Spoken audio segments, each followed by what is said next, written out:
Ladies and gentlemen, it's the pleb. We have some explosive bombshells from a committee meeting today where Justin Trudeau's ski friend, Justin Trudeau's cottage buddy, friend of the family, special rapporteur David Johnston revealed some explosive details about what he knew, what he did not know. One thing I could tell you, ladies and gentlemen, is the Trudeau Foundation, the Trudeau family, and the Trudeau government are as corrupt as it gets. You will not want to miss tonight's story, so sit back, let's start.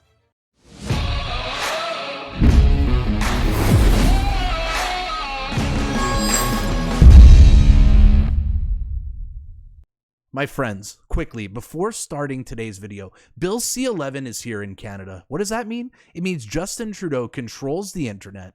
He controls the YouTube algorithm now. And people like me, who tell stories that the mainstream media won't, are being censored. The best way to combat this censorship is please consider subscribing to my channel, put on post notifications so you see when my videos go out. Don't let Justin Trudeau censor what you see on YouTube. You control what you see. Subscribe to my channel. Let's start tonight's story.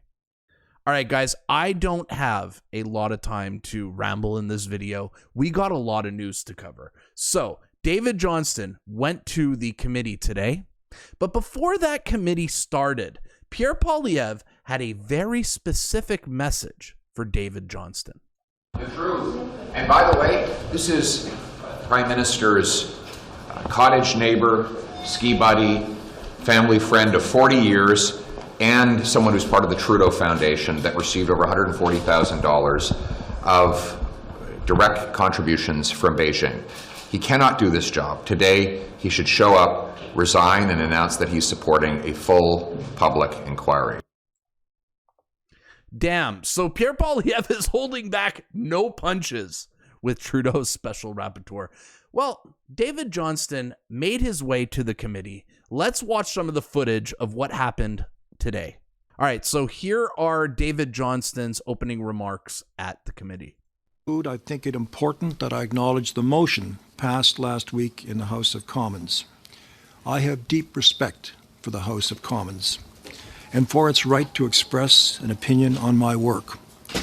I have heard clearly the disagreement with my recommendations not to call a public inquiry, as well as allegations about my integrity and my independence. These allegations are, put simply, false, and the decision to repeat them does not make them true. The issue of foreign interference deserves serious and robust debate. I will continue to invite disagreement on my recommendations, but will not be deterred from completing my work. Let me translate that to you in normal people speak. David Johnston just gave a giant middle finger, telling the people, I am going to continue my investigation. I appreciate your comments, but I'm going to continue my mandate here to investigate this Chinese interference.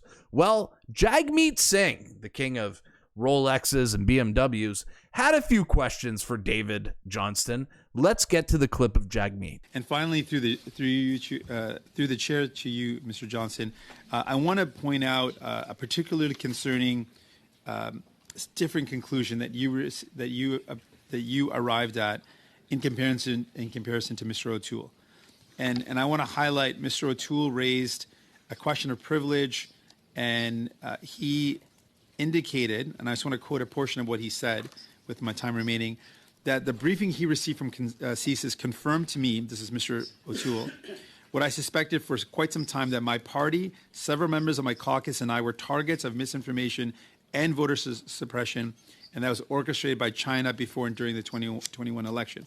So members of the Conservative caucus and himself were targeted. In your report, you find that you, in reference to Mr. Chu, who was, of course, a member of the Conservative Party and a candidate in the 2021 election, that misinformation could not be traced to a state-sponsored source. So we've got two very different conclusions from a CSIS briefing that Mr. O'Toole is referring to, and then you're stating in your report that there was no clear evidence that it was state-sponsored. How could you have such different conclusions from what Mr. O'Toole received? Well, again, Madam Chair, I appreciate that particular question, and I've asked to be brief. We did have an opportunity to meet with Mr. O'Toole shortly before our report was completed and did take into consideration what he had to say to us. And I must say he has been a very knowledgeable, thoughtful person about this and has much more to contribute. The evidence that we had before us that permitted us to come to the conclusion you've suggested was what was available to us at that time. I think since that time, the conversations that Mr. O'Toole has had with the director of CSIS, I think there's been a much greater step in terms of what should have been done and what must be done. Oh my God. Who do you believe in this situation? Did the government lie to David Johnston and hide details from David Johnston? Or is David Johnston here lying about the information that he knew? Because he got a different report than what CSIS showed Aaron O'Toole. This is just absolutely crazy. Andy Lee actually commented on this, saying, "This is extremely concerning. David Johnston should have access to the same information from CSIS briefings than Aaron O'Toole received. He is insinuating here that he did not have them. It's either that or they were overlooked in report's conclusion. Which was it?" Let me ask you guys before we roll the clip. Did Trudeau hide important details? Or is David Johnston lying? Let me know in the comments. Let's get to the next clip here. All right, we got another clip here from Michael Chong grilling David Johnston, asking him why he won't have a public inquiry. That what he is doing is undermining public trust. Let's watch the clip. I'd like to also follow up and ask you a question about how you can restore public trust and confidence in our institutions. 8 months ago, when this foreign interference scandal first blew wide open, reasonable people could have argued that public trust could be restored without an independent public inquiry. But that door closed a long time ago. The House of Commons, 3 times in the last 3 months, has voted for an independent public inquiry. The majority of Canadians in polling want a public inquiry. You, however, have recommended against a public inquiry. Do you not see how recommending against a public inquiry undermines confidence in our democratic institutions? Thank you again for that question, Mr. Chong. What we have recommended and what we intend to do in the next 5 months is to have public hearings on these very important questions of, are our systems adequate? They are not. How do we improve them in very substantial measures? And to focus on that as a really important matter of Parliament and our agencies and for the public generally to ensure that we do a much better job than we have at the present time. I don't know the difference between a public hearing and a public inquiry. I know, to me, the average working Joe, a public inquiry sounds more serious, okay? Maybe you guys could tell me in the comments what the differences are. But I will tell you, as a common sense person, that to me, it sure seems like the Trudeau Liberals are trying to hide something. They are for sure trying to hide something. And it's probably not just something. It's probably a lot. Either way, guys, we have some comments here from that Michael Chong clip that I thought were pretty relevant to the discussion. Our first comment comes from Ann Roll, who said regarding that Michael Chong clip, ignoring past votes in the House will never gain the trust of the people. 100%. The House is where our democracy lives. This whole rapporteur process is a made-up position from the get-go. Appointing a Trudeau Foundation member was never going to be the solution, which is just absolute common sense, right? Like, how could he ever... He literally appointed his cottage buddy, his ski friend, to friggin' investigate him. Like, man, it's like... Can you hide your corruption? You're just literally putting it right in our face and laughing in our faces. Another good comment I saw here on Twitter was from Jennifer L. Always got some good takes. Smart cookie, Jennifer.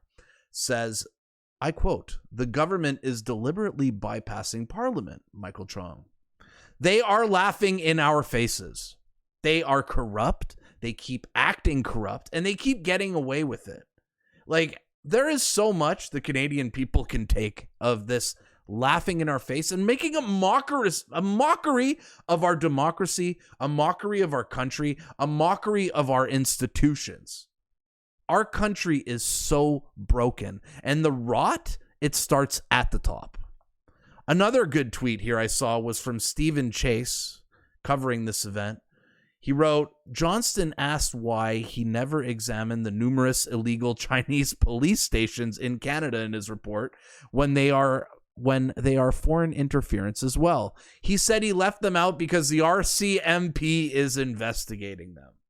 Well, guys, do you trust David Johnston to investigate anything regarding to China when he has a deep affinity from China? It's no secret.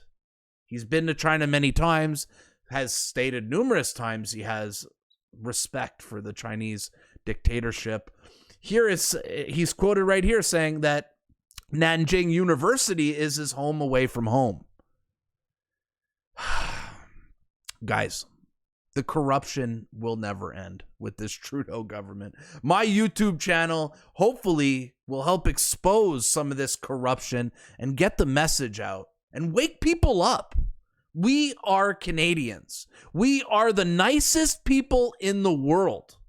Why do we have such a garbage government? We deserve nice government because we are the nicest people in the world. And I will fight for you guys on this channel until the end, until we get rid of the Trudeau corruption. The pleb is going nowhere.